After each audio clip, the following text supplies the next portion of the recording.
of only IS, we circulated a Google form where we inquired students about the problem they faced during their preparation. तो इन सारे problems का कुछ ऐसा response हमें मिला, आप स्क्रीन पे देख सकते हो. As you can see, more than 80% of the students are aiming for 2022 exam who responded to the Google form. So some of the questions were how much time it should take to complete PSI optional, how to analyze PYQs. PYQ पे कल हमारा lecture एक हुआ था, एक session. फिर notes बनाना है, is it necessary to make notes, how to make notes. PSR का मैंने काफी सारा पढ़ाई कर लिया है, बट आंसर राइटिंग स्टार्ट करने पे बहुत दिक्कत आ रही है, या फिर डेली आंसर राइटिंग करना है, कब चालू करना है, how to start answer writing, how to go about it. और सबसे इंपॉर्टेंट क्वेश्चन जो सबसे ज्यादा पूछा था ये था कि अभी ऑलरेडी दिसंबर चालू हो गया है, so is it very late to start for 2022, या फिर मेरा आधा प्रिपरेशन हो गया है, अभी दिसंबर है, मैं कैसे चालू करूँ, नेक्स्ट ईयर के लिए प्लान कैसे करूँ, प्रीलिम्स का प्रिपरेशन कब स्टार्ट करूँ. तो इन सारे क्वेरीज को आंसर करने के लिए हमने एक सीरीज ऑफ वीडियोस और सेशंस रखने का सोचा है. तो उसमें से वन ऑफ द वीडियो ये है. तो PSIR के प्रिपरेशन में सबसे ज्यादा पूछे जाने वाली क्वेरी है प्रीवियस ईयर क्वेश्चंस, जिसका कल एक सेशन भी हुआ था. और जैसे कि अगर PYQ होंगे तो हम कैसे प्रिपेयर कर सकते हैं, कैसे इजी होगा प्रिपरेशन, और इन सारी चीजों को ध्यान में रखते हुए ओनली आईएएस ने एक प्रोग्राम हाल ही में लॉन्च किया है. You must have gone through the details of the program. So these are the details. PSIR quest 500 plus, जिसमें 2013 से लेकर 20 तक सारे प्रीवियस ईयर क्वेश्चंस को क्वेश्चन आंसर फॉर्मेट में सिलेबस के कवरेज के अलोंग विथ प्रिपेयर करवाने वाले हैं. सो टॉपिक वाइज नोट्स उसमें दिए जाएंगे, 6 टेस्ट होंगे, उसमें ऑनलाइन मेंटर सपोर्ट होगा. तो ये एक प्रोग्राम है, आप बस देख लीजिए. आपको कोई भी क्वेरी इसके बारे में होगी तो आप ओनली आईएएस को कांटेक्ट कर सकते हैं. सो let's start with the session. So it's already December. How should I plan for 2022 now? So अभी किसी भी चीज को स्टार्ट करने से पहले हम देख लेंगे कि हम एग्जैक्टली कहाँ पे है. So it's been more than 50 days since prelim 2021. Prelims 22 के लिए 180 days है, और about 270 days अभी मेंस के लिए बाकी है. So काफी सारे हमारे स्टूडेंट्स ने 2021 का प्रीलिम दिया होगा, उसमें से किसी का हुआ होगा, किसी का नहीं हुआ होगा, और हमारी स्टेट ऑफ माइंड उस हिसाब से डिफरेंट स्टेट ऑफ माइंड होगी. कोई कंफ्यूज है, लॉस्ट है, कोई चार्ज फील कर रहा है, कोई एकदम रिलैक्स्ड है, अच्छे प्रिपरेशन जा रहा है. तो ये सारी स्टेट ऑफ माइंड हमारी कभी कांस्टेंट नहीं होने वाली, ये चेंज होती रहेगी. कभी आपको कंफ्यूजन लगेगा, कभी किसी को चार्ज फील होगा, कभी आप लॉस्ट फील करोगे. तो this is natural thing in the preparation of UPSC. So इसको हम टैकल कैसे कर सकते हैं, हम अपना टाइम मैनेजमेंट कैसे करेंगे कि हमारा प्रिपरेशन हमारे होल्ड में रहे, इसके बारे में आज हम थोड़ा डिटेल में बात करते हैं. सो सबसे इम्पोर्टेंट चीज ये होती है कि इवन दो कल मैंने चालू करना चाहिए था प्रीलिम्स के बाद तुरंत, if I had started I would have been in better position, ये सारी चीजें हैं. But the best time to start, if it was yesterday, the next best time is now. तो अगर आप आज से भी चालू कर रहे हो और अपना प्रिपरेशन एक ट्रैक पे, एक राइट डायरेक्शन में आपका फर्स्ट स्टेप लेते हो, तो अलॉन्ग विथ सब्सिक्वेंट स्टेप्स आपको आपका गोल एक सही दिशा में आपको नजर आना चालू हो जाएगा. सो ये कुछ प्रोसीजर है कि आप क्या फॉलो कर सकते हैं. पहले तो आपका सेटिंग योर गोल, जो हमने सेट कर लिया है 2022, जिसके वजह से हम ये सेशन सुन रहे हैं. फिर रियलिस्टिक प्लानिंग होनी जरूरी है, आपका प्रोग्रेस आपको ट्रैक करना है ओवर द पीरियड, और थ्रू आउट द प्रिपरेशन हमें मोटिवेटेड रहना. तो ये हम कैसे कर सकते हैं, ये सब होगा हमारे टाइम मैनेजमेंट के साथ में. तो स्टैटिस्टिकली अगर हम देखें हमारे पास कितना टाइम अवेलेबल है, तो अभी दिसंबर तो ऑलमोस्ट स्टार्ट हो गया है. 31st आएगा, 31st में हम एंजॉय कर लेंगे थोड़ा बहुत, और जब 1 तारीख आएगी 2022 चालू होगा, तब हमें रियल फियर आना चालू हो जाएगा कि मैंने 22 के लिए अप्लाई किया है और 22 स्टार्ट भी हो गया, और ये प्रेशर मल्टीपल होते जाएगा along with the subsequent months. तो दिसंबर टू फरवरी 90 डेज है, जिसपे हमें मेंस पे फोकस करना है. मार्च टू मई प्रीलिम्स पे है, जून टू अगस्त फिर से प्रीलिम्स के बाद हमें मेंस पे फोकस करना है. अभी ये दिसंबर टू फरवरी और मार्च टू मई ऐसा नहीं है कि हमें बिल्कुल ही दोनों का प्रिपरेशन अलग है, मेंस का टोटली डिफरेंट, प्रीलिम्स का टोटली डिफरेंट, ये इंटीग्रेटेड प्रिपरेशन होगा, बट फोकस हमारा according to the type of preparation हम जो करने वाले हैं उसके हिसाब से हम करेंगे। तो अभी देखते हैं कि ये कुछ हमारा मंथली डिवीजन हो सकता है। दिसंबर, जनवरी, फरवरी मेंस प्रिपरेशन, और मार्च अप्रैल में प्रीलिम्स का प्रिपरेशन। तो अगर दिसंबर की बात करें, और हम में से कई सारे लोगों ने ऑप्शनल ऑलरेडी स्टार्ट किया है, आधा कंप्लीट किया है, या फिर एक बार पूरा रीडिंग हो चुका है, और किसी ने अभी स्टार्ट नहीं भी किया है, तो हम उसको कैसे डील कर सकते हैं? तो सबसे इंपॉर्टेंट चीज ये है कि सिलेबस की कॉपी हमारे सामने होना बहुत जरूरी है। और सिलेबस के अगर हम 4 पार्ट्स अगर हम देखें, paper 1A, 1B, 2A, 2B, तो उनको अगर हम एक टाइम लाइन के हिसाब से, एक वेल प्लानिंग के हिसाब से अगर हम प्रिपेयर करें, तो पॉसिबल है कि आप अगले 3 महीनों में PSIR को एक सब्सटेंशियल पोर्शन आप कवर कर सकते हो, जो प्रीलिम्स के बाद आपको बहुत ही ज्यादा इजी प्रिपरेशन में हेल्प करेगा।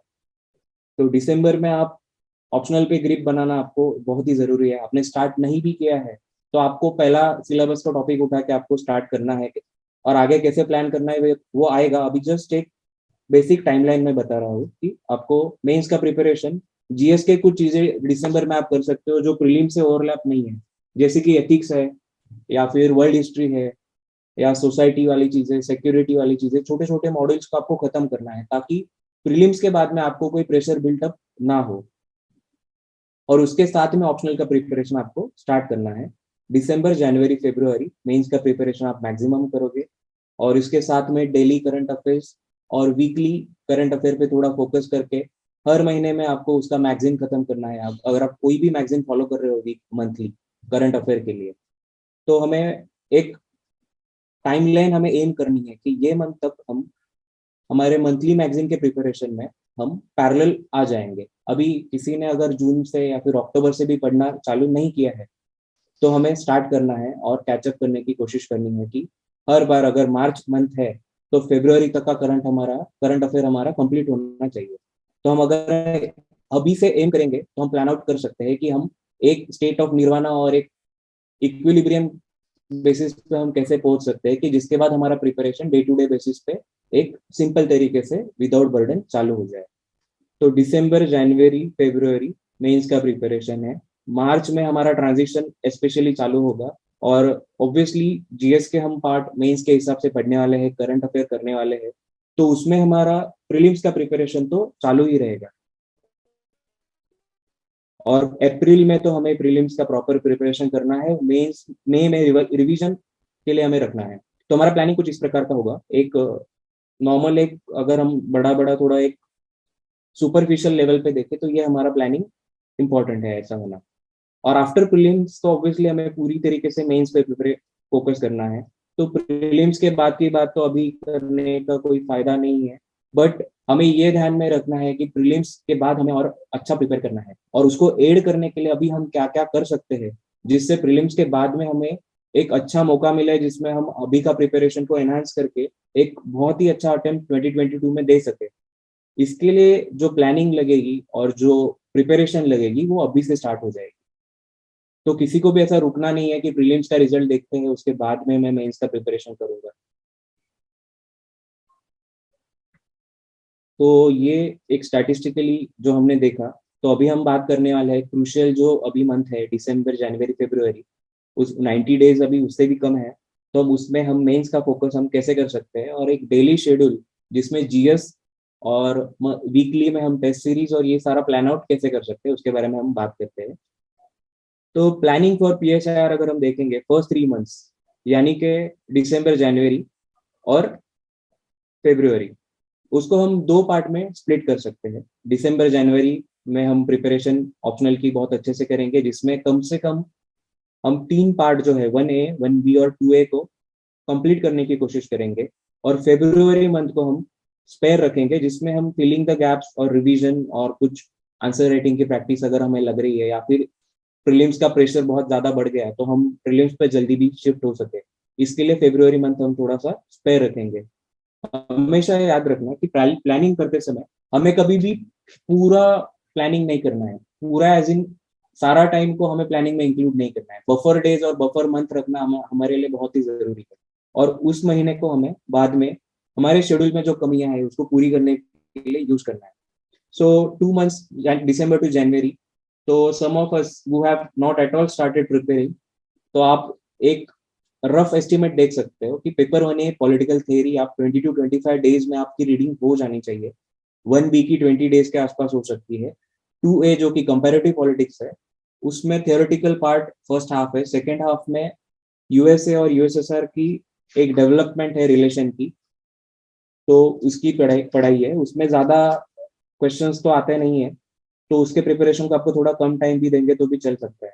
और पेपर 2B जो कि इंटरनेशनल रिलेशंस है, वो हमें सेपरेटली प्रिपेयर ऐसा है, एकदम से तो स्टार्टिंग से नहीं कर सकते, क्योंकि मेंस में जो क्वेश्चन आएंगे जो मोस्ट प्रोबेबली 2022 की डेवलपमेंट के ऊपर क्वेश्चन होंगे।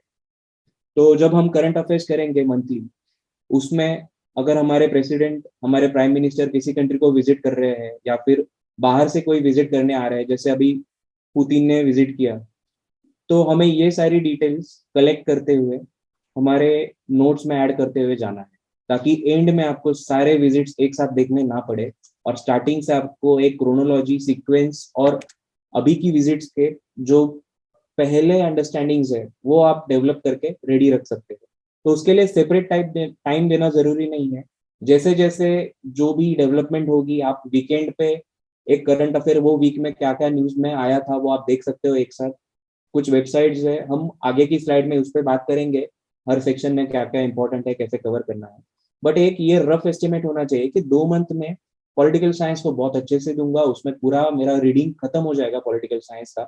1 महीने में मैं मेमोराइजिंग वाला पार्ट, कुछ नोट्स बनाने का, कुछ शॉर्ट करने का, कुछ पेंडिंग वर्क है उसको कंप्लीट करने का, ये सारी चीजें करूंगा। ऐसा एक रफ एस्टिमेट होना चाहिए। और सेम आप जीएस के लिए भी कर सकते हो। जीएस 1, 2, 3, 4, इसमें से 4 अभी प्रीलिम्स के लिए कम इंपॉर्टेंट है। तो आपको अगर टाइम टेबल डिसाइड करना है, तो प्रीलिम्स की तरफ जब आप जाओगे तो प्रीलिम्स से रिलेवेंट टॉपिक्स को आपको उस समय लेना है।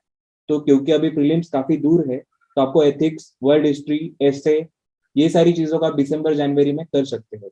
और GS2 GS3 आप लेटर पार्ट में रख सकते हो, यानी कि जनवरी फरवरी मार्च का कुछ बिगिनिंग पार्ट। तो आपका ट्रांजिशन इनटू प्रीलिम्स थोड़ा इजी हो जाएगा। अगर हम पीएसआईआर का स्पेसिफिकली बात करें, तो पीएसआईआर में पॉलिटिकल थ्योरी, उसमें वेस्टर्न पॉलिटिकल थिंकर, थेरीज और आइडियोलॉजीज एंड इंडियन थिंकर, ये 3 पार्ट, एक रफ एस्टिमेट है कि ये 3 पार्ट्स है। और उसमें सबसे ज्यादा आपका टाइम कोई अगर चीज लेगी तो वेस्टर्न पॉलिटिकल थॉट ही लेने वाला है। तो आपको दिन का एक थिंकर, उस हिसाब से आपको थिंकर जितना जल्दी खत्म कर सकते हो उसमें आपको ट्राई करना है। और वेस्टर्न पॉलिटिकल थॉट का डेवलपमेंट इन थिंकर के साथ में कैसे होते गया, और कैसे हम प्लेटो के आइडियलिज्म से लेके लॉक के लिबरलिज्म और हैना एरेंट के एक पावर कंसेप्ट तक कैसे पहुंचे, और बीच में हमारी सोशल कॉन्ट्रैक्ट थ्योरी कैसे डेवलप हो गई, ये सारी चीजों को आप सीक्वेंस में जाओगे तो आपके अंडरस्टैंडिंग में बहुत ज्यादा फर्क आ जाएगा, और आप प्रिपेयर करने के लिए आपको बाकी थेरीज और आइडियोलॉजीज में काफी ईज महसूस होगा। तो आप पॉलिटिकल थिंकर्स को आप एक एक करके खत्म कर सकते हो। दिन का एक थिंकर भी आप कंसिडर करोगे, और उस थिंकर का 1 पेज अगर आप बना सकते हो, 1 या 2 पेज, जैसे प्लेटो है, प्लेटो का आप कोई बुक्स, प्लेटो का कोई पर्टिकुलर एट्रीब्यूट्स, जैसे फादर ऑफ पॉलिटिकल फिलोसॉफी या फिर आइडियलिज्म का बिगिनिंग है, उसके साथ में आप 1 पेज पे प्लेटो की पूरी इंफॉर्मेशन अगर ला सकते हो, तो ऐसा आपको हर थिंकर का, हर थेरी का पेज बना के रखना है। नोट्स प्रिपरेशन के बारे में भी बाद में हम बात करने वाले हैं, बट इंडियन थिंकर्स का जो पार्ट है, इसके अलावा इंडियन थिंकर्स का पार्ट एक थोड़ा डिफरेंट है, जिसका ज्यादा ओवरलैप नहीं है। तो आपको वो पार्ट एक कंप्लीट ब्लॉक समझ कर उसको रेडी करके बाजू में रखना है। सिमिलरली आईजीपी में नेशनलिज्म, कॉन्स्टिट्यूशन छोटे टॉपिक्स है। नेशनलिज्म में क्वेश्चंस का वेरिएशन बहुत ही कम है। अगर आप सिलेबस भी देखोगे तो नेशनलिज्म में आपको इंडियन फ्रीडम स्ट्रगल और कॉन्स्टिट्यूशनलिज्म इन मास सत्याग्रह, नॉन कोऑपरेशन, सिविल डिसोबीडियंस और different perspective on Indian national movements, ऐसे क्वेश्चंस इस पे पर्टिकुलर सिंगल सिंगल क्वेश्चंस आएंगे। Liberal perspective, socialistic perspective on Indian national movement. अब इसमें बहुत वेरिएशन नहीं है, और हर एक पर्सपेक्टिव एक पेज से ज्यादा वाला नहीं है। ये आपके ब्राउनी पॉइंट्स है, क्योंकि पीएसआर में दो टाइप के क्वेश्चंस आएंगे, कुछ क्वेश्चंस बिल्कुल ही स्टैटिक है जिसमें आप ज्यादा कुछ स्कोप नहीं है आपको डिफरेंट करने का, बट उसमें फायदा भी है कि आप प्रिपेयर करके रेडी रहोगे, तो वो क्वेश्चंस आपके टाइम सेविंग क्वेश्चंस है। ये सारे क्वेश्चंस अगर आप रेडी होंगे और आप अटेम्प्ट करोगे, तो दूसरे क्वेश्चन जो डायनेमिक नेचर के हैं उसमें आपको ज्यादा टाइम देने के लिए पॉसिबल है जब आप क्वेश्चन पेपर अटेम्प्ट करोगे। तो सिमिलरली पॉलिटिकल कॉन्सेप्ट है, democracy, caste, religion, party system, social movements, इन सारे कॉन्सेप्ट पे आपको डेफिनेशंस रेडी करके रखना है। डेमोक्रेसी के एक दो डेफिनेशंस, और कोई स्कॉलर ने वो डेफिनेशन दी है तो आपको वो डेफिनेशन रेडी करनी है। तो आप जब कोई भी कॉन्सेप्ट पढ़ रहे हो उसमें आप पहले तो एक रीडिंग सिंपल आपकी होगी, उस रीडिंग के बाद में आपको देखना है कि मैं इसमें से आंसर राइटिंग करने के लिए इसमें से मुझे क्या इजीली यूज करने के लिए पॉसिबल है। तो सबसे पहली चीज है इंट्रोडक्शन, और इंट्रोडक्शन के लिए हमें चाहिए कुछ डेफिनेशंस, कुछ थिंकर्स के एट्रीब्यूट्स, कुछ पर्टिकुलर कोट्स। तो प्रिपरेशन के साथ में आपके माइंड में ये होना चाहिए कि मैं ये प्रिपरेशन किस हिसाब से कर रहा हूँ। सिर्फ कॉन्टेम्पलेशन, ओवर थिंकिंग, बहुत सारी थेरीज को एनालाइज करना, या फिर थिंकर ही कैसे गलत था उस पर डिबेट करना, ये सारी चीजों में आपका टाइम वेस्ट नहीं होना चाहिए। हम एक एग्जाम के सिलेबस को सामने रख के प्रीवियस ईयर क्वेश्चंस का एनालिसिस इसीलिए हमें करना है कि हम यूपीएससी की डेप्थ क्या है और स्पेक्ट्रम एग्जैक्टली कितना वाइड है जिसमें से यूपीएससी क्वेश्चंस पूछ रहा है, हमें इसका ध्यान रखना है प्रिपरेशन करते हुए। तो पॉलिटिकल कॉन्सेप्ट्स की अगर आप बात करोगे तो डेमोक्रेसी पे कई सारे स्कॉलर्स है, कई सारे क्रिटिक्स भी है। तो आपको कोई भी टॉपिक आप उठाओगे, कास्ट की टॉपिक उठाओगे, religion, party system, social movement, तो एक स्ट्रक्चर तो फिक्स्ड है, आपको डेफिनेशन पता होना चाहिए, उसके दो दो स्कॉलर्स, दो दो थिंकर्स, उसके सपोर्टर्स, उसके क्रिटिक्स, और एंड में एक कंक्लूजन आपका आप बना के रेडी रख सकते हो। वैसे ओनली आईएएस तो ट्राई कर रहा है कि डिफरेंट डिफरेंट टॉपिक्स के नोट रिलीज करें, और पीएसआर क्वेस्ट में क्वेश्चन आंसर फॉर्मेट में हम ये ट्राई कर रहे हैं कि आंसर क्वेश्चन कैसे आंसर करना है, और एक्चुअल एग्जाम के क्वेश्चन यूज करने वाले हैं। तो आई थिंक वो प्रोग्राम आपको हेल्प कर सकता है। बट अदरवाइज भी जब आप प्रिपेयर कर रहे हो, पढ़ाई कर रहे हो, उस समय आपको देखना है कि एक टॉपिक पे एक या दो पेज का आपका नोट्स रेडी होना चाहिए। सिमिलरली अगर हम कंपैरेटिव पॉलिटिक्स की बात करें, तो उसमें कंपैरेटिव पॉलिटिक्स का थ्योरी जो है वो ज्यादा बड़ा नहीं है। कंपैरेटिव पॉलिटिक्स में जो इनिशियल है अप्रोचेस टू पॉलिटिक्स, और उसमें पॉलिटिकल इकोनॉमी, पॉलिटिकल सोशियोलॉजी, ये भी छोटे कॉन्सेप्ट्स है, लिमिटेड कॉन्सेप्ट्स है, कुछ पर्टिकुलर डायग्राम्स है। अगर आपके वो रेडी है तो आपको ज्यादा टाइम इसमें नहीं लगना चाहिए प्रिपरेशन में। और ये ब्राउनी पॉइंट्स वाले टॉपिक्स में इसलिए बोल रहा हूँ कि कई बार हम सारे लोग बहुत अच्छे तरीके से हमारी राइटिंग नहीं होती, या फिर हम थॉट्स को एक्सप्रेस नहीं कर पाते, तो हमें भी कुछ चॉइस करनी होती है जब हम क्वेश्चन पेपर को अटेम्प्ट करते हैं। पहली बात तो हमें पूरा पेपर अटेम्प्ट करना है, और दूसरी बात तो हमें चॉइस करनी है कि हम कौन से क्वेश्चन अटेम्प्ट करने वाले हैं। और ये जो स्टैटिक टॉपिक्स है जिसमें यूपीएससी बहुत डेप्थ में नहीं पूछता, ये टॉपिक्स अगर हमारे प्रिपेयर्ड है, तो मैंने जैसे पहले बोला हमारा टाइम सेविंग के लिए बहुत इंपॉर्टेंट है। दूसरी बात यह है कि आप एक होलसम आंसर उसका रेडी रख सकते हो और एग्जाम में जाके सेम आंसर लिख सकते हो। तो ये बेनिफिट है, और ये टॉपिक्स नॉर्मली हम अवॉइड करते हैं, और हमारा पूरा ध्यान वेस्टर्न पॉलिटिकल थॉट और पेपर 1A पे रहता है प्रिपरेशन के टाइम पे, और दूसरा ज्यादा ध्यान हमारा फॉरेन पॉलिसी पे होता है।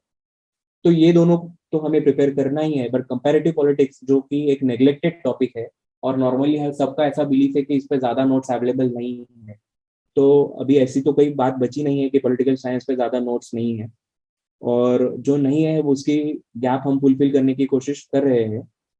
तो कंपैरेटिव पॉलिटिक्स में थियरीज वाला part, politics of representation, political parties, pressure group, social movement, ये सारी चीजों को आपको प्रिपेयर करना है सिलेबस के हिसाब से।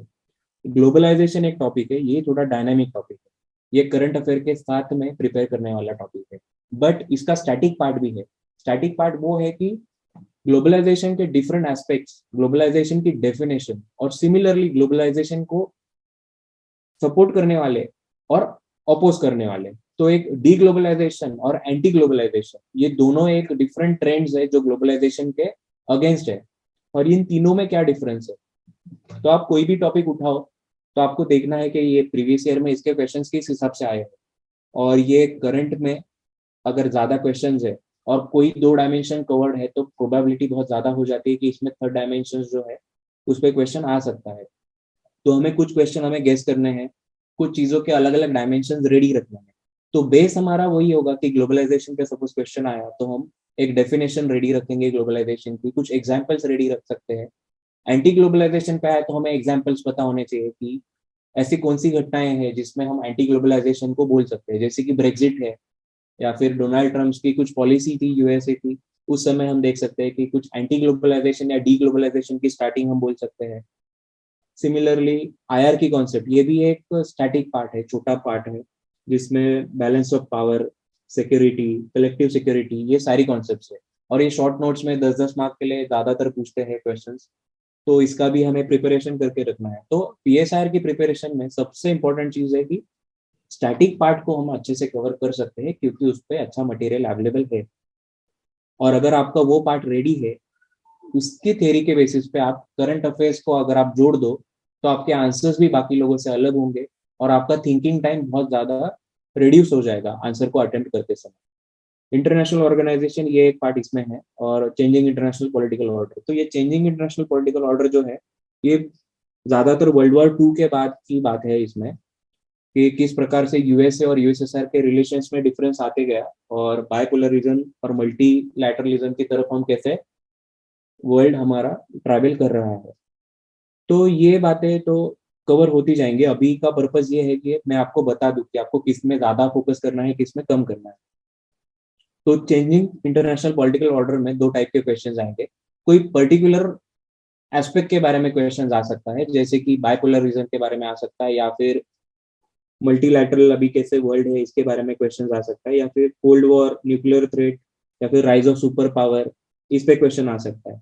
तो इसमें क्योंकि एक बहुत बड़ी जर्नी है ओवर द इयर्स 1945 से लेकर अब तक की, तो आप फ्लो चार्ट्स में कुछ एक सीक्वेंस वाइज आप ध्यान में रख सकते हो कि एक यूएसए और यूएसएसआर के रिलेशन में डिफरेंस कैसे कैसे आते गया, और क्या क्या डिफरेंट प्रोग्राम्स उसमें थे। तो इसका आप फ्लो चार्ट बना के रेडी रख सकते हो, जो आपको रिवीजन करने में बहुत हेल्प करेगा। और आपके पास अगर स्टैटिक डेटा अच्छे से हो, तो आप डायनेमिक आंसर करने के लिए उसका यूज कर सकते हो।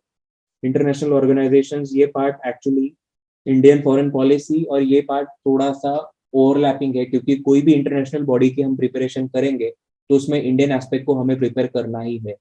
और यूपीएससी भी अगर क्वेश्चन पूछती है, पर्टिकुलरली यूएन पे पूछती है, डब्ल्यूटीओ पे पूछती है, और उसमें इंडिया का मेंशन नहीं है, फिर भी हमें कंक्लूजन में या फिर एक पैराग्राफ बिफोर कंक्लूजन इंडिया को मेंशन करना है।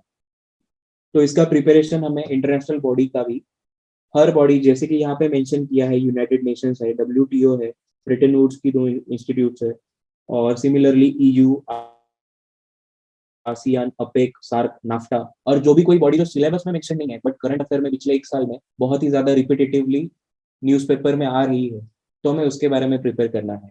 और सिमिलर मेथड होगी कि क्योंकि पेपर में आर्टिकल्स कंटिन्यूअसली चलते रहेंगे, अभी आसियान का कुछ इशू चल रहा है सपोज, या फिर सार्क का लास्ट टाइम इशू था, तो थ्रू आउट द ईयर बहुत सारे आर्टिकल्स न्यूज़पेपर में होंगे, तो सारे आर्टिकल्स पे हमें ध्यान नहीं देना है। हमें पहले तो ट्राई करना है कि मेरे पास अगर कोई भी इंफॉर्मेशन नहीं है कोई पर्टिकुलर बॉडी की, तो मेरा पहला फोकस होगा कि मैं एक बेसिक अंडरस्टैंडिंग उस बॉडी की एक प्रिपेयर कर लूँ। जैसे कि नेचर क्या है, ईयू का नेचर इकोनॉमिक्स है, सार्क का नेचर थोड़ा डिफरेंट है, सिमिलरली आसियान का नेचर और उसके ऑब्जेक्टिव्स कुछ डिफरेंट है। तो हमें उन बॉडीज के एक बेसिक अंडरस्टैंडिंग, उनका एस्टेब्लिशमेंट कब का है, कोई पर्टिकुलर एग्रीमेंट, बैंकॉक एग्रीमेंट जैसे हम आसियान के लिए बोल सकते हैं, तो कोई पर्टिकुलर एग्रीमेंट है जिसके ऊपर वो बॉडी बनी है, उसका नाम वो हम इंट्रोडक्शन में यूज कर सकते हैं, वो पर्टिकुलर ईयर को हम यूज कर सकते हैं। तो जैसे मैंने बोला 1 पेज पर टॉपिक, ये सबसे इंपॉर्टेंट है नोट्स मेकिंग के लिए। और ये नोट्स मेकिंग जरूरी है या नहीं है, इससे ज्यादा एक चीज है कि अगर आपके नोट्स रेडी है, तो आपको सिलेबस का प्रिपेयर करने के लिए बहुत ही इजी होने वाला है, और आपको पता होगा कि इस टॉपिक पे मेरे पास इतना कंटेंट अवेलेबल है, और नया कोई आर्टिकल आया तो आपको हर बार सेम इंफॉर्मेशन रिपीटेटिवली रीड करने की जरूरत नहीं पड़ेगी। आपको बस उसमें से 2-3 सेंटेंस जो कोई पर्टिकुलर न्यू डायमेंशन उस बॉडी के बारे में है, उस डायमेंशन को कवर करने वाली 2-3 लाइंस आपको उस पेज में ऐड करना है। तो ये हो गया हमारा कंपैरेटिव पॉलिटिक्स का एक basic overview. Similarly Indian foreign policy पे तो हम थोड़ा डिटेल में देखने वाले हैं। तो ये आईआर का प्रिपरेशन है पीएसआर के लिए।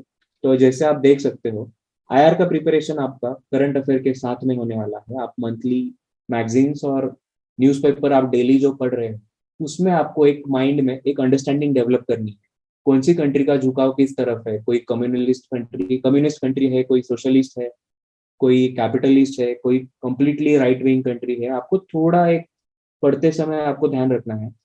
और जैसे कि आप यहाँ पे नाम देख सकते हो, हर्षवी पंत हो गए, PS राघवन जो रशिया पे ज्यादातर आर्टिकल लिखे हैं, सी राजामोहन जो USA और चाइना पे आर्टिकल्स लिखे हैं, शिव शंकर मेनन, सुहासिनी हैदर, हैप्पीमन जेकब, एशली टेलिस, सिमिलरली बहुत सारे और भी द हिंदू में या फिर इंडियन एक्सप्रेस पे आर्टिकल लिखने वाले बहुत सारे स्कॉलर्स है। तो आपको इनके आर्टिकल्स पे स्पेशली फोकस करना है, और इस पे अगर आर्टिकल लिख रहे हैं ये लोग, तो वो टॉपिक प्रोबेबल टॉपिक है जिस पे क्वेश्चंस आ सकते हैं। तो आपको बेसिक अगर आपने प्रिपेयर कर लिया है कोई भी पर्टिकुलर बॉडी का या फिर कोई पर्टिकुलर इंडिया और उस पर्टिकुलर कंट्री के रिलेशन के बारे में, जैसे इंडिया US का अगर हमने एग्जांपल ले लिया, तो आपको इंडिया US के रिलेशन की डेवलपमेंट की एक टाइमलाइन ड्रॉ करके रखनी है आपके नोट्स में, और अभी फिलहाल आपके रिलेशंस कैसे है, और उसमें कोई पर्टिकुलर एग्रीमेंट्स हो गए या फिर कोई पर्टिकुलर नया चेंज है उनकी अंडरस्टैंडिंग में, और बाकी कौन सी कंट्री, जैसे कि इंडिया USA में चाइना हो गया, कि थर्ड पोल कौन सा है इस रिलेशन में, आपको इस पे ध्यान रखना है। तो ये सारे स्कॉलर्स के नाम आपको आंसर में यूज भी करने हैं। तो इस हिसाब से अगर आप एक एक दो दो लाइन भी आप निकाल के रेडी रखते हो, और यदि आपको कोई लाइन याद नहीं है बट आपने इन स्कॉलर्स पे ध्यान दिया है, तो एग्जाम में एक इमरजेंसी सिचुएशन में जब आपको कुछ याद नहीं आ रहा है बट फिर भी आपको स्कॉलर को कोट करना है, तो आप एक बेसिक अंडरस्टैंडिंग होगी कि सी राजा मोहन इंडिया USA के बारे में लिखते हैं और काफी ऑप्टिमिस्टिक लिखते हैं, इंडिया चाइना के बारे में लिखते हैं, ऑप्टिमिस्टिक लिखते हैं। तो आप उनको मेंशन इम्प्लिसिटली एक मेंशन कर सकते हैं, भले आपको उनका एग्जैक्ट स्टेटमेंट याद नहीं हो। और एक स्टेप आगे अगर किसी को जाना है, बहुत अच्छा प्रिपेयर करना है, तो ये सारे लोगों ने कोई बुक्स लिखी है, जैसे कि समुद्र मंथन बुक हो गई, शिव शंकर मेनन की एक, आई थिंक, मैं अभी बुक का नाम याद नहीं है मुझे, बट आप इनकी बुक्स आप विकिपीडिया पे या फिर गूगल पे एक बेसिक सर्च करके इनकी बुक्स का रेफरेंस आप निकाल के रख सकते हो। सिर्फ नाम भी आपने देखा और बुक का एक सिनॉप्सिस या फिर बेसिक टॉपिक क्या है ये भी देख लिया, तो आप स्कॉलर को उसके बुक के साथ कोट कर सकते हो, और ये आपके आंसर में बहुत अच्छा आपको हेल्प करेगा। अभी स्कॉलर को कोट करना है इसका मतलब पूरा आंसर सिर्फ स्कॉलर के कोट्स होने चाहिए ऐसा भी नहीं है। इसलिए आपको ये आर्टिकल्स पढ़ने हैं और उनके ओपिनियन को अपने ओपिनियन का एक एडिशन करके एक बेसिक कंक्लूजन हर एक रिलेशन का, India USA, India China, India Pakistan, ये सारे रिलेशन का एक ऑप्टिमिस्टिक कंक्लूजन आपको बना के रखना है। तो जैसे कि हम रिपीटेडली बोल रहे हैं कि 1 कंट्री 1 पेज नोट आपका रेडी होना चाहिए। और ये सारी नोट्स प्रिपरेशन के बारे में एक स्लाइड आगे है जिसमें हम डिटेल में डिस्कस करेंगे। और अगर आपको चाहिए कि हमें नोट्स के लिए या फिर कोई पर्टिकुलर टॉपिक के लिए एक अलग सेशन चाहिए या फिर अलग वीडियो चाहिए, तो हम उसके बारे में भी सोच सकते हैं। तो ये अभी हमने थोड़ा प्रिपरेशन के बारे में देख लिया, सिलेबस के बारे में, आपको टाइम मैनेजमेंट कैसा करना है, स्टडी साइकिल आपका कैसा होना चाहिए। तो स्टडी साइकिल में ये कुछ स्टेप्स है, जैसे कि रीडिंग द टॉपिक, जिसमें आप कंसेप्ट को अंडरस्टैंड करोगे, कंटेम्पलेट करोगे, अंडरस्टैंडिंग के बाद आप आंसर राइटिंग करोगे। आंसर राइटिंग में भी 2-3 प्रॉब्लम्स है। एक इनर्शिया होता है, भले टॉपिक पूरा समझ में आए बट पेन और पेपर लेके बैठ गए हम, तो हमारे आंसर राइटिंग स्टार्ट नहीं होती, या फिर आंसर लिख भी लिया तो क्वालिटी नहीं आती, क्वालिटी आई तो टाइम हमारा इनफ हम दे नहीं पाते, हमारा पर्टिकुलर टाइम में आंसर खत्म नहीं होता। तो ये सारे इश्यूज आते हैं।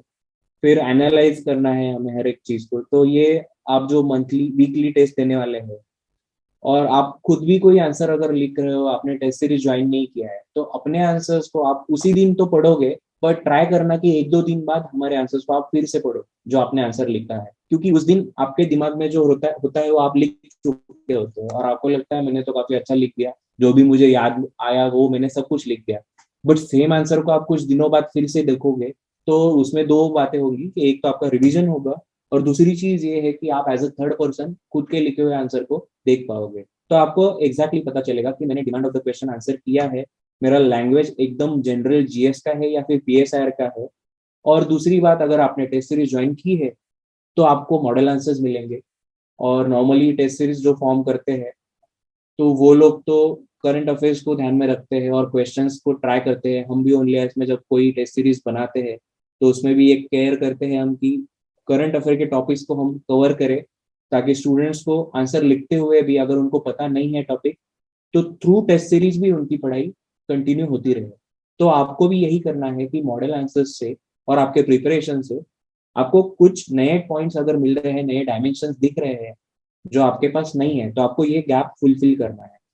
और उसके बाद तो मोस्ट इंपॉर्टेंट पार्ट रिवीजन करना है, क्योंकि बाकी आप कुछ भी पढ़ लो, कितना भी पढ़ लो, बहुत सारे डिफरेंट सोर्सेस को देख लो, नोट्स भी बहुत बना लो, बट अगर आप रिवाइज रिवाइज नहीं करोगे, तो जो एक सिंगल पर्पज है हमारे सारे प्रिपरेशन का, वो है एग्जाम क्लियर करना। और उसके लिए एक ही चीज है, 3 घंटे में हमें दिखाना है कि मैंने क्या क्या पढ़ा है, और वो हमें रिप्रोड्यूस करना है। और रिप्रोड्यूस अगर हमें करना है, तो एग्जाम में जो प्रिपरेशन हमें चाहिए, एग्जाम में जो परफॉर्म करना है, वो चीजें हमें मुंह जबानी याद होनी चाहिए। और the most basic thing is revision.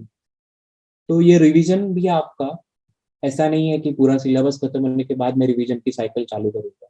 आपको हर टॉपिक के बाद रिवाइज करना है, हर सेक्शन खत्म होने के बाद पूरे सेक्शन को रिवाइज करना है, और हर मंथ के एंड में हम आप एक looking back towards your preparation, आपने पिछले मंथ में आपने कैसे प्रिपेयर किया, और कुछ कमी है या फिर मैंने कुछ पोर्शन पोर्शन मेरा रह गया, या फिर कोई पर्टिकुलर पोर्शन कंप्लीट हो गया है, तो आपको उस पोर्शन का रिवीजन करना है। तो रिवीजन के बारे में भी हम बात करेंगे। तो ये एक बेसिक साइकिल है आपका, स्टडी साइकिल, और इसको टाइम मैनेजमेंट हम कैसे कर सकते हैं, ये मेन टॉपिक है। तो आपकी प्लानिंग मंथली, वीकली और डेली होनी है। मंथली प्लानिंग आपकी मैक्रो प्लान होगा, जैसे हमने पहले डिस्कस किया। तो एक, अगर हमने सोचा है कि 3 महीने अगले हम दिसंबर, जनवरी, फरवरी पीएसआर के प्रिपरेशन के लिए डेडिकेट करने वाले हैं, ऑब्वियसली उसमें दोनों पार्ट होंगे। दिन का डिवीजन हम जीएस और ऑप्शनल, ये दोनों में करने वाले हैं। ऐसा नहीं है कि सिर्फ पीएसआर प्रिपेयर करना है 3 महीने। तो प्रिपरेशन हमारा कैसा होगा, हम एक मंथली टारगेट बनाएंगे कि दिसंबर, जनवरी, फरवरी का टारगेट है, हो गया है मेरा पीएसआर प्रिपरेशन। और अभी दिसंबर का एक प्लान होगा जो 1/3 हम पार्ट कवर करने वाले हैं, उसके बारे में अभी हम सोचेंगे। तो ये माइक्रो प्लान आपका हो गया। आप मंथली टारगेट डिसाइड करोगे कि सपोज मैं पेपर 1A कवर करने वाला हूँ, अभी दिसंबर में 20 डेज है मेरे पास, तो मुझे कुछ तो सब्सटेंशियल खत्म करना है बिफोर 2022 स्टार्ट हो जाए। तो आपने डिसाइड किया मैं पेपर 1A प्रिपेयर करने वाला हूँ, तो आपको एक आइडिया आ जाएगा मेरे पास 20 डेज है। पेपर 1A में अगर आप देखो तो 10 पॉइंट्स है सिलेबस में। पॉइंट्स तो ऑब्वियसली इक्वल उसका वेटेज नहीं है। तो पॉलिटिकल थ्योरी छोटा पार्ट है, but justice, equality, rights, democracy single single concept है। वेर एज पावर में और थ्योरी ऑफ स्टेट में आपको बहुत सारे कॉन्सेप्ट, भले वो पॉइंट सिंगल पॉइंट है, बट उसमें बहुत सारे डायमेंशन है। तो आपको उसके अकॉर्डिंगली कुछ डेज अलॉट करना है, और आपको उसके साथ प्रिपेयर करना स्टार्ट करना है। जब तक आप आपका टाइमलाइन डिफाइन नहीं करोगे, तब तक आपका प्रिपरेशन हैफेजार्ड वे में चलता रहेगा। आप भले उस दिन सेटिस्फाइड रहोगे कि अच्छा मैंने आज तो काफी पढ़ लिया, बट अगर आपको पता नहीं है कि आपका प्रिपरेशन किस डायरेक्शन में जा रहा है और कब तक मैं खत्म कर सकता हूँ इसे, तो आपके प्रिपरेशन में एंड में डिसअपॉइंटमेंट आने के या फिर बहुत ज्यादा जल्दबाजी होने के चांसेस बढ़ जाते हैं। तो आपको स्टार्टिंग में ही ऐसा रखना है कि मेरा through out the preparation enthusiasm same होना चाहिए। यूपीएससी के प्रिपरेशन में एक पार्ट ऐसा आता है कि जब हमारा प्लेटू आ जाता है, हम एक एंथुजियाज्म में स्टार्ट करते हैं, बहुत ज्यादा दिन में पढ़ते हैं, और ओवर द पीरियड हमारा प्रिपरेशन कम होते जाता है। तो इस सिचुएशन को अवॉइड करने के लिए हमें डेली इनफ प्रिपेयर करना है। तो ऐसा कोई दिन नहीं आए जिसमें बहुत ज्यादा करना पड़े, और ऐसा कोई भी दिन नहीं रहे जिसमें बहुत कम प्रिपेयर किया। तो ये प्लानिंग उसके लिए इंपॉर्टेंट है। मंथली प्लानिंग में आपका मंथली आप कौन से करंट अफेयर खत्म करने वाले हो, जैसे कि अगर किसी ने जनवरी, आई मीन जून से प्रिपेयर नहीं किया है करंट अफेयर, या फिर अब तक कोई मंथली पढ़ा ही नहीं है, तो और उसने टारगेट किया कि मैं मार्च तक मेरा मंथली, मैं मंथ वाइज एक पैरेलल बेसिस पे आ जाऊंगा कि मार्च में मेरा फरवरी तक का करंट अफेयर हो गया होगा। तो अक्टूबर, नवंबर, दिसंबर, जनवरी, फरवरी, ये 5-6 महीने का आपको प्रिपेयर मंथली आपको कवर करना है अगले 2-3 महीने में। तो आपको पता हो जाएगा कि मुझे 15 दिन में एटलीस्ट एक खत्म करना है मंथली। ये बहुत स्टैटिस्टिकल लेवल की बातें हैं, बट ये स्टैटिस्टिकली देखना भी उतना ही इंपॉर्टेंट है जितना हम एक सब्सटेंशियल बेसिस पे उस कंटेंट को देखते हैं। तो ये मंथली आपके टारगेट्स हो गए। उस मंथली टारगेट को आप वीकली टारगेट में डिवाइड करोगे, और वीकली टारगेट में आपके टेस्ट सीरीज आएंगे। टेस्ट नहीं भी ज्वाइन की है तो आप प्रीवियस ईयर क्वेश्चंस, या फिर कई सारे क्वेश्चंस आपका अवेलेबल है, आप क्वेश्चन पेपर उठाइए, और आप वीकली आप कुछ ना कुछ लिखने की कोशिश करें। जितना जल्दी आंसर राइटिंग स्टार्ट करोगे उतना आपको हेल्प हो जाएगी। आपको डेली आंसर राइटिंग भी स्टार्ट करना है, और डेली बिल्कुल भी पॉसिबल नहीं हो रहा है तो आप वीकली तो एटलीस्ट ट्राई करें। तो जैसे कि अभी 90 डेज है आपके पास, और आपने डेली एक आंसर या फिर वीक के 7 आंसर 10 आंसर लिखना चालू कर दिया, तो आप सोचो आपको मार्च महीने के स्टार्टिंग में आपके पास खुद के लिखे हुए एटलीस्ट 90 आंसर्स अवेलेबल होंगे। 90 भी नहीं, 75 आंसर्स भी आपके पास है। तो खुद के प्रोग्रेस को अंडरस्टैंड करने के लिए आपके पास एक सब्सटेंशियल बेस होगा। आप उसको गो थ्रू करोगे, आपकी प्रोग्रेस आपको ध्यान में आएगी, और क्या मिस्टेक्स है उसमें मेरे आंसर राइटिंग में आप अंडरस्टैंड कर पाओगे। और ये बेस आपको प्रीलिम्स के बाद वो 75 आंसर्स आपकी एक स्टार्ट में मिली हुई एक क्या बोल सकते हैं बूस्ट होगा। जो बंदा प्रीलिम्स के बाद फर्स्ट टाइम आंसर लिखेगा उसके कंपैरिजन में आप कई गुना आगे होंगे।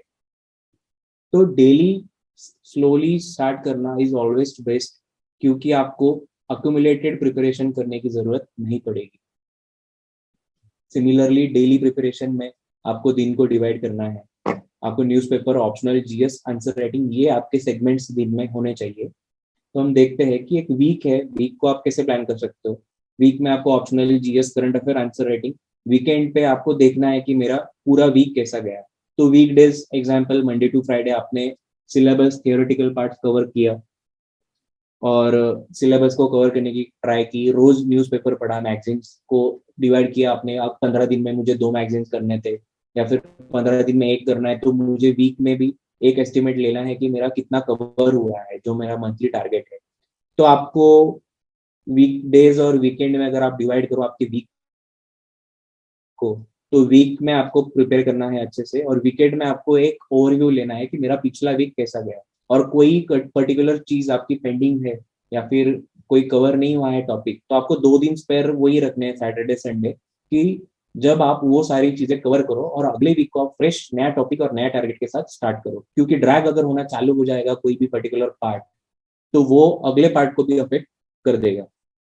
तो आपको वीकली टेस्ट, रिवीजन और करंट अफेयर, अगर आपका दिन में कोई न्यूज़पेपर छूट गया या फिर आपने किसी 2-3 दिन आपका कुछ प्रिपेयर नहीं हो पाया, तो उसको आपको कंपेंसेट वीकेंड पे करना है।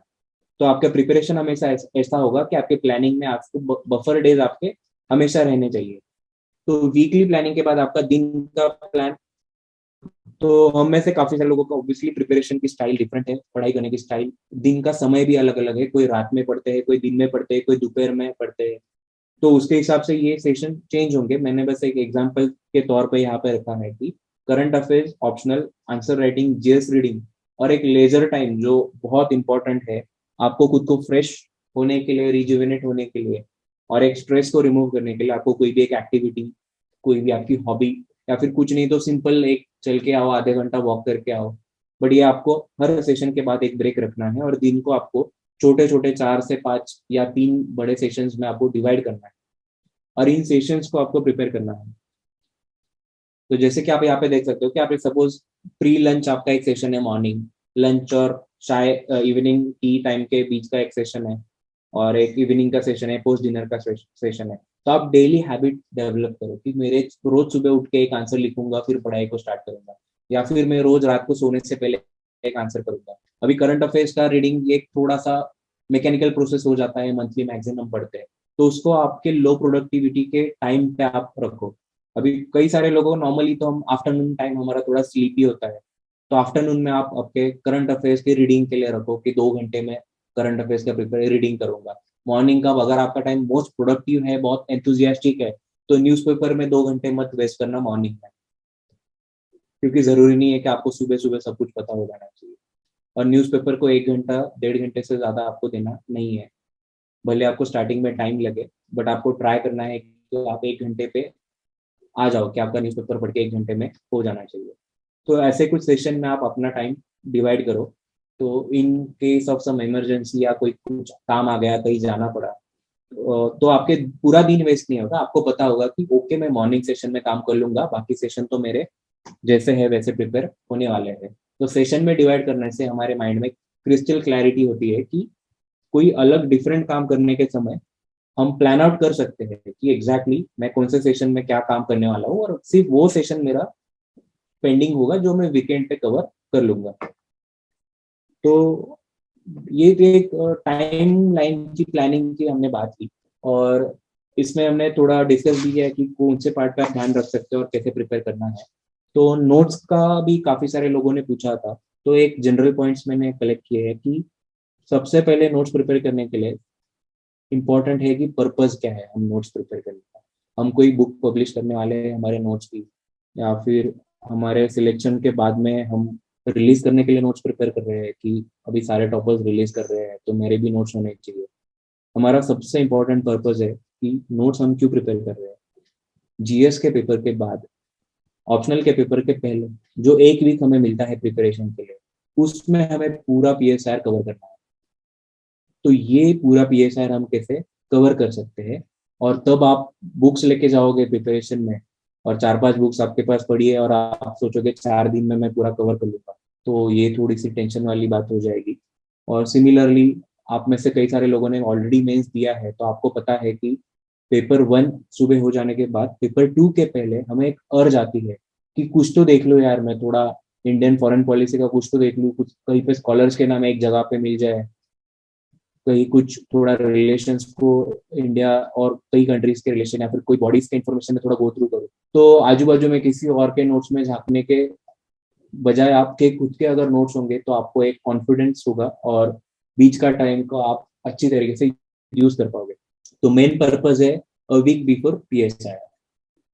तो उसमें हमने ये तो बहुत रिपीटेडली बात किया है कि 1 पेज पर टॉपिक हमें प्रिपेयर करना है, जिसमें एग्जाम्पल है कि प्लेटो हो गया, एरिस्टोटल हो गया। तो सारी थेरीज क्या है, तो थेरीज की एक बेसिक अंडरस्टैंडिंग आप 1-2 लाइन में लिख सकते हो। ऑब्वियसली आपको पढ़ते समय अच्छे से अंडरस्टैंड करना है, हर बार हर टॉपिक पूरी तरीके से आप रिवाइज नहीं कर सकते हो, बट आपको हर टॉपिक को ब्रशअप करने के लिए उसकी इनिशियल बिगिनिंग या फिर कोई पर्टिकुलर कीवर्ड्स भी आपके पास अगर 1-2 पेज में अवेलेबल है, तो आपके आंसर में आपको कीवर्ड्स के बेसिस पे भी आप अच्छा आंसर डेवलप कर सकते हो और फील दे सकते हो कि मैंने पीएसआर के लैंग्वेज में आंसर लिखा है। तो रॉल्स थ्योरी ऑफ जस्टिस हो गया है, फिर इंडिया चाइना एग्जाम्पल्स है। और दूसरी बात यह है कि लेंदी टेक्स्ट बुक टाइप्स के एकदम बड़े बड़े पैराग्राफ के नोट्स आपको नहीं लिखने हैं। अगर आप हैंड रिटन नोट्स बना रहे हो तो एक साइड में मार्जिन हमेशा हमेशा छोड़ना है कि कुछ नया टॉपिक आ जाएगा तो एंड में या साइड में कुछ मार्जिन छोड़ना है जिसमें हम एडिशन कर सकते हैं। फुल सेंटेंस यूज करने की जरूरत नहीं, सिर्फ पॉइंटर्स डालो, डायरेक्टली डेफिनेशन लिख दो, डेफिनेशन किसी पर्टिकुलर स्कॉलर ने दी है तो उसका नाम मेंशन कर दो। सिमिलरली कंक्लूजन आप नहीं है तो आप बना लो, ध्यान में रखो नॉर्मल हर एक चीज का कोई कंक्लूजन हमारे पास रेडी हो। प्रीवियस ईयर के क्वेश्चंस आप इसके लिए हम बार बार बोल रहे हैं कि आपको बहुत ज्यादा हेल्प करेंगे कि प्रीवियस ईयर में ऐसा क्वेश्चन आया था, अगर मैं वो एग्जाम देने वाला होता तो इस समय में कोई कंक्लूजन बना पाता या नहीं बना पाता। और अगर आपको लग रहा है कि आपके पास वो टॉपिक पे कंक्लूजन अवेलेबल नहीं है तो आप बना लो। तो आपके नोट्स भी 2 पार्ट में डिवाइड होंगे कि टॉपिक वाइज नोट्स, और दूसरे नोट्स होंगे जो कोई टॉपिक नहीं है बट एक आपको दूसरे लोगों से बाकी एस्पायरेंट से आपको एक एज मिले और आपके प्रिपरेशन के लिए एक अच्छा पंच मिले, उसके नोट्स होंगे जो अक्रॉस द आपके सिलेबस के पॉइंट्स होंगे। जैसे कि डेफिनेशन हो गया तो उसमें कोई डिवीजन नहीं होगा कि ये पर्टिकुलर डेफिनेशन, आप सारे डेफिनेशन है 2-3 पेज में लिख लो। ओनली ऐसने अभी रिसेंटली हमने डेफिनेशन का भी एक पीडीएफ रिलीज किया था, और स्कॉलर्स का भी हमने एक कोर्स का रिलीज किया था, और हम अब आगे भी लाने ही वाले हैं। हमारा उसके बारे में भी काफी सारे हमारे प्लान्स है ऑलरेडी। तो ये एक पार्ट हो गया कि आपको फ्लो चार्ट्स, कोई पर्टिकुलर इवेंट है जैसे हमने ये देख लिया कि कोल्ड वॉर का कोई पर्टिकुलर इवेंट कंटिन्यूसली कैसा है, या फिर इंडिया और इसराइल का रिलेशन, अभी ये रिलेशन ओवर द पीरियड 1992-3 के बाद एक चेंज होते गया है। इंडिया यूएसए के रिलेशन में भी बहुत सारे अलग अलग फेजेस आए हैं, इंडियन फॉरेन पॉलिसी में भी 4 से 5 फेजेस है। तो हमें ये फेजेस को हम पॉइंट फॉर्म में, फ्लो चार्ट फॉर्म में हम रेडी रखेंगे, तो जब एग्जाम में क्वेश्चन आएगा तो हमारे पास हेडिंग्स ऑलरेडी रेडी होंगे, हमारे आंखों के सामने होंगे कि ओके मैंने ये 4 फेज के नाम तो मुझे बाय हार्ट है, मुझे बस इसमें फिलअप करना है। सिमिलरली टेस्ट सीरीज के नोट्स जैसे मैंने बताया कि आप मॉडल आंसर पढ़ लो, और क्वेश्चन अगर आपको नहीं आ रहे हैं तो आप इग्नोर मत करो कि मैंने अटेम्प्ट नहीं किया तो छोड़ दो, चलो अभी ये नहीं देखता हूँ।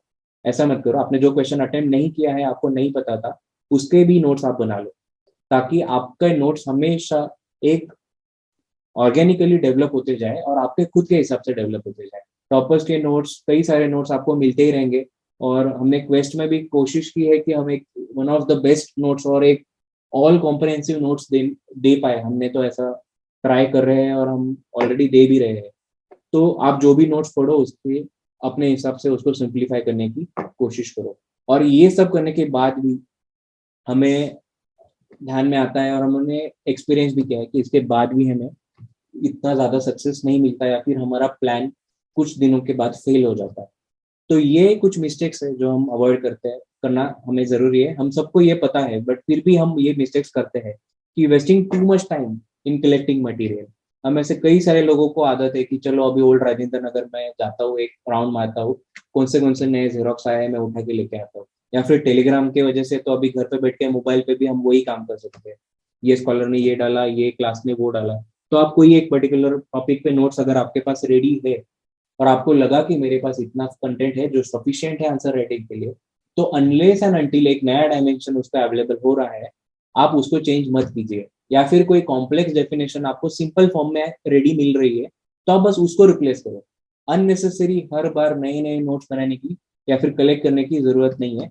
वरना लास्ट के 7 डेज में आपके नोट्स तो बहुत होंगे बट दिन आपके पास कम होंगे और आपकी हालत बहुत बुरी हो जाएगी कि मेरे पास सब कुछ तो था बट मैं कवर नहीं कर पाया। सिमिलरली सिलेबस खत्म होने की वेट मत कीजिए आंसर राइटिंग के लिए। आपको सीधा आंसर राइटिंग स्टार्ट करना है। इनिशियली अगर आपको नहीं जम रहा है, नहीं पॉसिबल हो रहा है, आप ओपन बुक आंसर लिखिए। ट्राई करिए कि आप स्ट्रक्चर तो सही बना रहे हो आप, क्योंकि despite having everything at our क्या बोलते टेबल एट अवर डेस्क, फिर भी हम आंसर नहीं लिख पाते स्टार्टिंग में। तो आप बुक खुली रखो, आप टॉपिक पढ़ लो और उसके बाद बिना देख के लिखने की कोशिश करो। क्योंकि इनिशियली तो आपको इंट्रोडक्शन, कंक्लूजन, स्ट्रक्चर इन सब पे भी ध्यान देना है। कंटेंट तो डेवलप होगा along with the reading. Similarly social media तो अभी एक इंटीग्रल पार्ट हो गया है, तो आपको फिर भी ट्राई करना है कि आप हर 5 मिनट में हर एक नोटिफिकेशन ना चेक करें। डे ड्रीमिंग, सबके यूपीएससी एस्पिरेंट ऐसा कौन नहीं है जिसने नहीं सोचा था कि मैं प्रिपेयर होने के मतलब रेडी, सिलेक्ट होने के बाद कैसा दिखूंगा, कैसा बनूंगा। यूट्यूब पे तो कई सारे ऑफिसर्स की एंट्रीज की वीडियो ऑलरेडी अवेलेबल है। ठीक है, कभी देख लिया, सोच लिया, कोई बात नहीं, बट बहुत ज्यादा डे ड्रीमिंग कर रहे हो, ऐसे ही बनूंगा वैसे ही बनूंगा, या फिर किसी को रिवेंज दिखाना है एकदम टुकड़ा के मेरा पैरा टाइप्स का आपका सिनेरियो चल रहा है। आपको ultimate aim of UPSC preparation आपका ये नहीं है और ये एम के साथ आप कंटिन्यूअसली फोकस नहीं रह सकते। तो आपको पहले ही डिसाइड करना है कि मेरे पास इतने दिन अवेलेबल है। इसलिए मैंने स्टैटिस्टिकल बात पहले कर ली थी कि मेरे पास अगर इतने दिन अवेलेबल है और उसमें मैं इन सब चीजों के लिए अगर मैं टाइम देता हूँ तो मेरे दिन कम हो जाएंगे। आप डिवाइड करते जाओगे, 90 डेज है मेरे पास, 90 डेज में मुझे जीएस करना है, ऑप्शनल करना है। ऑप्शनल में भी मेरे पास paper 1A 1B 2A 2B है, तो 15 डेज पर सेक्शन मेरा हो जाएगा। और वो 15 डेज में भी आपको दिन में 3 से 4 घंटे मिलने वाले हैं ऑप्शनल के लिए। जीएस के लिए 3 से 4 घंटे मिलेंगे, न्यूज़पेपर के लिए 1 घंटा मिलेगा, और कुछ आंसर राइटिंग कर रहे हो तो 1 घंटा उसके लिए मिलेगा। अब इसके बाद आप इन सब चीजों को टाइम दोगे तो ऑब्वियसली आपको बाकी सारी चीजों का टाइम निकाल के इसमें देना पड़ेगा। तो ये हमें अवॉइड करना है। और उसके बाद भी मेहनत के साथ में हमें इंटेलिजेंट प्रिपरेशन करना है। Only studying without analysing and tracking the progress कोई हेल्प नहीं होगा। एग्जाम में आपको क्या करना है, आपको आंसर लिखना है, तो आपको प्रैक्टिस भी उसी की करनी है। सिर्फ कंटेंट और थ्योरी और नोट्स के बारे में नहीं सोचना है, वरना यूपीएससी एक बहुत बड़ा ट्रैप है। तो यूपीएससी तो वेट ही कर रही है कि आओ, मैं तो आपको ऐसे क्वेश्चंस दूंगी कि आप सोचते ही रह जाओगे कि मैंने इतना प्रिपेयर किया फिर भी मुझे नहीं आया। तो ये ट्रैप में आपको नहीं फंसना है। ऑब्वियसली आंसर राइटिंग की प्रैक्टिस आप करोगे तो कुछ ऐसे क्वेश्चंस होंगे जो हमारे सर के ऊपर से जाएंगे। बट अगर हमारे पास नोट्स है, हमारा स्टैटिक प्रिपरेशन अच्छा है और हमें पता है कि इस टॉपिक के बारे में ये स्कॉलर है, तो आप फिर भी उसको अटेम्प्ट तो कर ही सकते हो। तो ये कुछ बेसिक चीज़ें थी जो हमने कवर करने की कोशिश की इसमें। So guys thank you. और ये पीएसआर क्वेस्ट का मैं अभी सामने रख रहा हूँ। इसके साथ में ही देखो पीएसआर बुलेटिन ओनली आईएएस लाता है, जिसमें पीएसआर से रिलेटेड करंट अफेयर है, स्पेशली आईजीपी और मतलब इंडियन गवर्नेंस और पॉलिटिक्स और आर इंडियन फॉरेन पॉलिसी के आर्टिकल्स हम एक जगह पे लाके रखते हैं।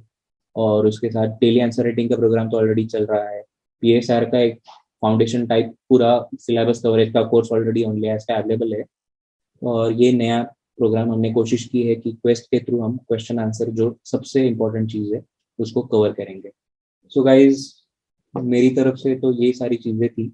अभी आप में से किसी को कोई डाउट होगा या फिर कुछ पूछना है तो प्लीज आप पूछ सकते हैं।